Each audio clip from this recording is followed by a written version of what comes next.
Alright guys, so before I get my day started, before we get into Teofimo Lopez, Rolly fight week, because we have the undercard media workout later on, let me come and give you guys my quick reaction to what I told you. I told you guys this was going to be a barn burner at Korakuen Hall, and it most certainly delivered, as these domestic Japanese fights do at Korakuen Hall. Reito Takahashi does what I told you guys he had a very high chance of doing. Against Shu Utsuki, he winds up knocking him out in the 7th round in his 7th professional fight to get his 7th knockout, right? For those of you like numerology, 777, right? Anyway, Reito Takahashi has announced himself on the world stage, and I told you guys, I said, Shu Utsuki is a good fighter. He's been able to grind his way to a lot of victories, but he's had a lot of wars with the guys like Katsuya Yasuda and Masahiro Suzuki and just all kinds of fighters in Japan, and he's been winning. But eventually, you fight a guy with craft, you fight a guy with punching power, self-belief, good conditioning, who's been getting some pretty good sparring, like Reito Takahashi, and your luck runs out. I told y'all, Reito Takahashi punches through the target. I told y'all, this guy has a very good amateur background. I believe he was Japanese national amateur champion about 8 times. And you saw it in this fight. Utsugi's moving very north-south. You see Reito Takahashi actually using angles, actually setting up his big power punches with his feet. He's boxing with his feet. You box with your feet and you fight with your hands. Those are basic principles of boxing. But he now, with him beating Shu Utsuki, not only has Reito Takahashi established himself firmly as the #1 lightweight in all of Japan, but I told you guys too, this wasn't no regular Japanese WBO Asia Pacific fight. No, this fight had world level implications because Shu Utsuki in the lightweight division was ranked highly. He was ranked #3 in the WBA, I believe #6 in the IBF, and I think #7 in the WBO.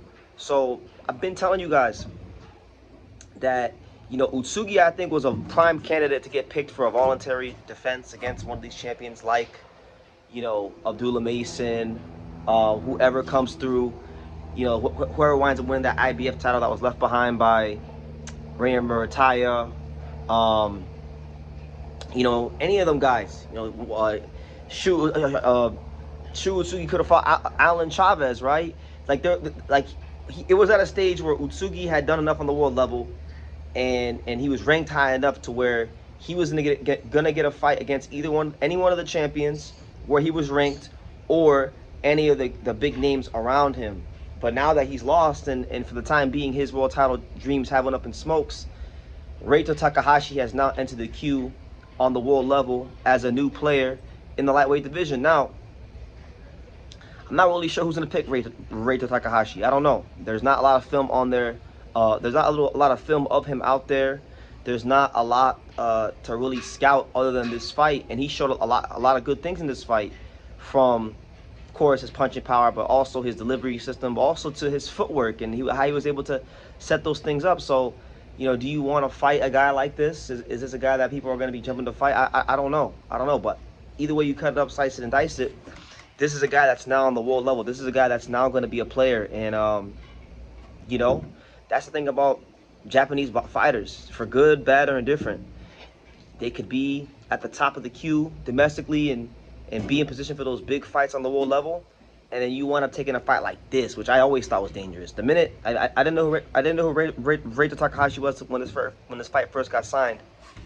When I put the tape on, my spidey senses immediately went up, and I knew that there was a big chance Shu Utsuki was going to get, you know, his clock cleaned and lose his fight, and that's what happened. So I don't think it was the best management pick, but again, I respect him. I can't say anything bad about Utsugi. When you fight tough competition and you run the gauntlet of the lightweights in Japan, and you're giving entertaining fights, I can't really talk anything bad about you. All I can say is he has to go to the gym and go back to the drawing board and come back better. And for Reito Takahashi, his all these trips that he's been making to Las Vegas to get sparring in America have clearly paid off. And He's promoted or managed by Brendan Gibbons, Nashawn Gibbons' son, and I believe he's the first Japanese fighter to ever sign with Brendan Gibbons. So Brendan Gibbons, I know philosophically from a boxing standpoint, he thinks a bit differently than his dad, and I think he's going to really push this guy fast. So any fights that this guy can get that are important, that are notable against the Masons and the Alan Chavez or the Sam Noakes or even, you know, just anybody with a name in the top 15, that's what I would anticipate for Reito Takahashi. So yeah, man, add him to the queue, man. He's now announced himself on the world level, and I think in the near future I'm going to be making a lot more Reito Takahashi videos because he's knocked off the #1 lightweight in Japan. He's now going to be ranked, and he's now going to have his name in line for some pretty big fights. So we'll see what happens. We'll see if he gets picked for a big fight soon, or if he becomes a mandatory. Maybe he gets put on a final eliminator. I mean, Sam Noakes, I know, is fighting on the undercard of Mosley Tama versus Philip Hergovich, and he's ranked pretty highly. Maybe that could be a fight. Maybe he goes the WBO route, and he could explore the Sam Noakes route. And people know who Sam Noakes is because Sam Noakes gave Abdullah Mason a tough fight. So the possibilities are endless for Reito Takahashi, and the True School Sports Japanese boxing coverage fails to disappoint, and it over delivers once again. So that's why y'all gotta watch these Japanese videos if you ain't watching them already, because you know, now, unlike a lot of the Japanese fighters that I do talk about, this isn't somebody that's fighting bantamweight and below, bantamweight and sub-bantamweight weight classes. This is a guy that's at 135 pounds. So this is a guy that might fight some of our fighters here in America on our shores.